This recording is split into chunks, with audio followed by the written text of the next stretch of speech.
Haleluya, haleluya. Yesu ashimwe. Ndabaramukije amahoro y'Imana n'abe muri mwe. Dushimye Imana ko ikomeje kubana natwe muri uyu murimo mwiza wo gusoma ijambo ry'Imana, kandi ni byiza ko tugwiza ijambo ry'Imana muri twe.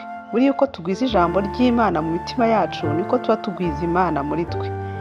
Kandi biradufasha mu gukura mu kwizera, kuko ijambo ry'Imana rigereranywa n'umutsima, rigereranywa n'ibiryo, kandi urumva ntushobora gukura utariye. No mu buzima busanzwe kugira ngo umuntu akure nuko aba yariye. Iyo utariye cyangwa ukagira imirire mibi uragwingira, ugira ikibazo nyine cy'imikurire. Ariko Imana ishimwe ko twebwe tutazagwingira, kuko dufite ijambo ry'Imana rizagenda ridukuza muri Kristo Yesu. Imana ishimwe. Uyu munsi twasomye mu gitabo cya Rusi, dusoma igice cya mbere n'icya kabiri. Twasomye kandi muri Zaburi ya 53 na Zaburi ya 61, dusoma n'urwandiko rwa kabiri Pawulo yandikiye itorero ry'i Korinto igice cya 5. Imana iturebe neza. Muri uru rwandiko Pawulo yandikiye itorero ry'i Korinto, ku murongo wa 10 w'iki gice cya 5 handitse amagambo avuga ngo, kuko twese dukwiriye kuzagaragarizwa imbere y'intebe y'imanza ya Kristo, kugira ngo umuntu wese ahabwe ibikwiriye ibyo yakoze akiri mu mubiri, ari ibyiza cyangwa ibibi. Imana itufashe. Aya magambo hari ukuntu atakunze kumvikana, abantu ntibakunda kuyumva, kuko nyine abavuga ko tuzajya mu rubanza. Ariko buriya ijambo ry'Imana niko kuri. Dukwiriye kubizirikana tukamenya yuko umuntu wese azagaragazwa imbere y'intebe y'imanza ya Kristo, kugira ngo umuntu wese ahabwe ibikwiriye ibyo yakoze akiri muri uyu mubiri, ari ibyiza cyangwa ari ibibi. Rero ndagushishikariza gukora ibintu byiza, kuko ibyo ukora bizagushyira mu rubanza, ari ibyiza cyangwa ari ibibi. Ariko dukora ibyiza kugira ngo tuzatsinde mu gihe cyo gushyirwa mu rubanza, mu gihe cyo kugaragazwa hamwe n'ibyo twagiye dukora. Imana idufashe cyane. Ku murongo wa 15 handitse andi magambo avuga ngo, kandi yapfiriye bose kugira ngo abariho be gukomeza kubaho ku bwabo, ahubwo babeho ku bw'uwo wabapfiriye akanabazukira. Imana ishimwe.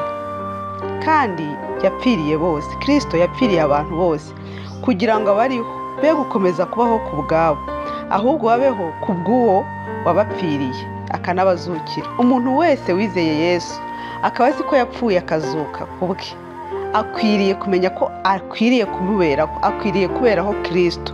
Ntukwiriye kwiberaho, ahubwo mugomba kumenya ko ukwiye kubaho ku bwa Kristo, kuko nawe yapfuye ku bwawe.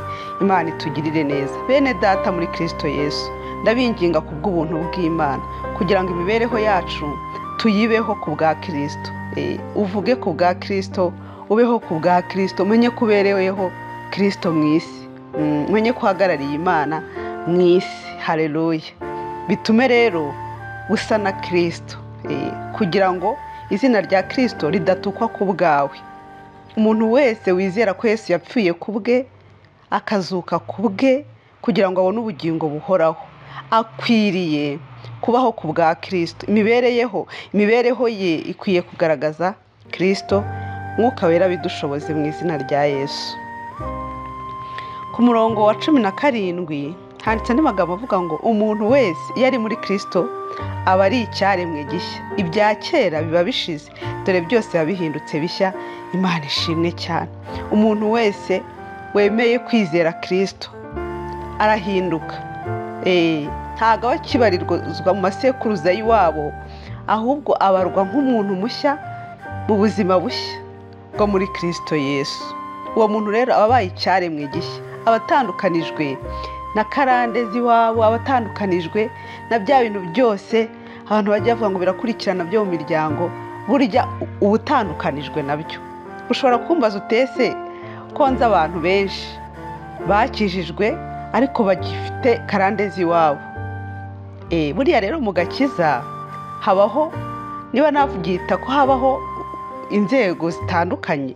Hari ukuntu umuntu ajya mu mu gakiza hakajyamo igice, ntajyemo wese, ariko umuntu winjiye muri Kristo neza akajyamo wese abaho ubuzima butsinda.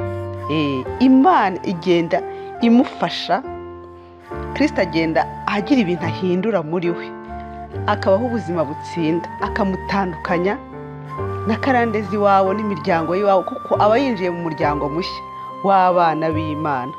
Aba akwiye rero gutandukana n'ibintu bindi n'imigenzereze n'imigenzo y'iwabo, kuko ntaba acyorezwa mu muryango w'iwabo akavukireye, ahubwo aba abyawe n'Imana muri Kristo Yesu, akaba mu muryango w'abana b'Imana. Icyo nakubwira rero ni uko ujya muri Kristo neza, ntugire agace na kamwe wisigariza, ukemera guhinduka mu mitekerereze, ukemera guhinduka mu migirire, ukemera guhinduka mu myifatire. Iyo wemereye Yesu ukinjira muri we wese, ukemera kumuberaho mu isi, ubaho ubuzima butsinda kandi urahinduka. Hari impinduka zigenda zigaragara mu buzima bwawe uko byagenda kose. Iyo Yesu yinjiye mu buzima bwawe nawe ukinjira muri we, ntuguma uko wari uri, urahinduka ugasa nawe, ukora urwo rugendo rwo kugenda usa n'umukiza. Imana ishimwe. Ku murongo wa 21 ni nawo murongo twazirikanye none, uravuga ngo kuko utigeze kumenya icyaha, Imana yamuhinduye kuba icyaha ku bwacu, kugira ngo muri we duhinduke gukiranuka kw'Imana. Imana ishimwe. Iri ijambo, uyu murongo ni umurongo ugaragaza ubutsinzi bukomeye, kuko umuntu utarigeze kumenya icyaha, Kristo utarigeze kugira icyaha na kimwe, Imana yamuhinduye icyaha ku bwawe nanjye, kugira ngo muri we, muri Kristo Yesu, duhinduke gukiranuka kw'Imana. Imana ishimwe. Twahindutse gukiranuka kw'Imana muri Kristo Yesu. Iyo uzi neza ko wahindutse gukiranuka kw'Imana, bituma wirinda. Bituma wirinda, kuko uzarebe umuntu wambaye umwenda wera ntabwo yapfa kwicara ahantu hose abonye, aririnda kugira ngo atawanduza. Ariko iyo wambaye ibintu bisa nabi, nta kintu bikubwira, n'ubundi nyine uhora, ntago kwirinda biba bikureba, ko n'ubundi ibyo wambaye bisa nabi ukongera kubyanduza nta kintu bitwaye.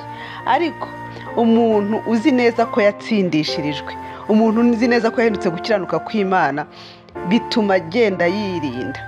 Reka dutunge uyu mutima, tumenye neza ko utarigeze kumenya icyaha, Imana yamuhinduye icyaha ku bwacu, ku bw'uwo nguwo tugahinduka gukiranuka kw'Imana, tutabiheshejwe n'imirimo dukora, tutabiheshejwe na kavukirezi iwacu, ahubwo muri Kristo Yesu twahindutse gukiranuka kw'Imana. Bizatuma wirinda uko ugenda, bizatuma wirinda uko uvuga, bizatuma wirinda uko ukora, kuko wahindutse gukiranuka kw'Imana muri Kristo Yesu. Ibi bintu ujye ubigendana mu mutima, ni intsinzi ikomeye.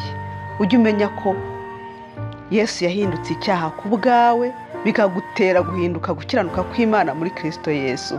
Dufite ubutsinzi bukomeye muri Kristo Yesu. Genda nk'uwatsindishijwe kandi watsinze, witware nk'umuntu wera. Imana iguhe umugisha. Amen.